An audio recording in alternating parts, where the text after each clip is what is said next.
The U.S. wants a peace treaty at the end of the denuclearization process, while for the North, it's the precondition for its denuclearization. Trump administration officials, meanwhile, have insisted the United States made no concessions to the North Korean regime in exchange for the meeting.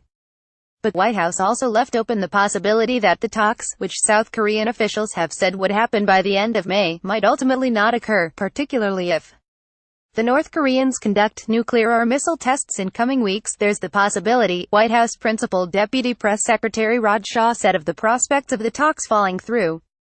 If it does, it's the North Koreans' fault. They have not lived up to the promises that they made. Loading the conditions that Trump has set, according to administration officials, is that Kim would halt any nuclear or missile testing until the talks occur and allow joint military exercises between the South Korea and the United States to proceed. The regime has also committed to saying complete, verifiable, irreversible denuclearization is on the table. CIA Director Mike Pompeo said on Sunday, "These are real achievements. These are conditions that the North Korean regime has never submitted to in exchange for conversations," Pompeo said.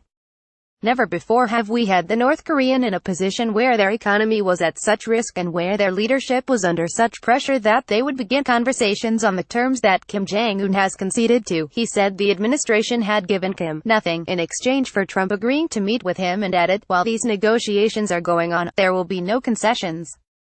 Pompeo, who has secured a bond with Trump in part by reliably praising him in public, implied that Trump's often personal attacks on Kim were among those pressure points, saying that U.S. intelligence officials had briefed Trump on how Kim might react and how North Korea might respond. A passenger reads a newspaper with headline of a planned summit meeting between North Korean leader Kim Jong-un and U.S. President Donald Trump on a subway train in Seoul, South Korea. Photo, app. The White House stunned Washington with its surprise announcement on Thursday that the administration had accepted overtures from Kim to meet directly with Trump, a statement that Trump himself teased with an impromptu visit to the briefing room. No sitting U.S. president has met directly with the leader of North Korea, which wants to be legitimized on the world stage, particularly alongside a global superpower such as the United States. No specific date or location has been announced for the Trump-Kim discussions, and administration officials downplayed the significance of where the talks would be held. President Trump isn't doing this for theater. He's going to solve a problem, Pompeo said. What's most important is what's discussed and the clarity and the strength and resolve of this president and this administration to achieve the outcome that Americans so desperately deserve. Signing a peace treaty between the two countries would require addressing issues regarding the U.S. military's presence in South Korea and its transfer of wartime operational control to South Korea and United Nations forces in South Korea, Ko said. Loading Trump's surprise decision last week to accept a meeting with Kim dispensed with decades of U.S. foreign policy by accepting the high-stakes invitation based on a vague offer by Kim to discuss giving up his nuclear weapons program. The decision drew both support from countries seeking to diffuse tensions between North Korea and the U.S. and warnings that Kim could be seeking more time to develop his weapons and reduce pressure from international sanctions.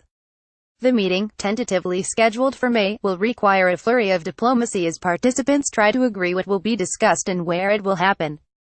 South Korean President Moon Jae-in also accepted Kim's offer to meet near their shared border later next month, a meeting in which Kim was expected to suggest resuming cultural exchanges and family reunions. The United States and the South Korea are also discussing how to conduct upcoming mass military drills in a way that won't provoke Kim, whose regime views the exercises as a rehearsal for war.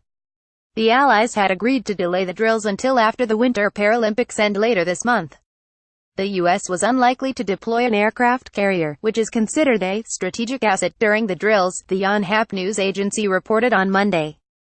The South Korean Defense Ministry declined to comment on the planned drills. Bloomberg, Washington Post. North Korea Donald Trump Kim Jong-un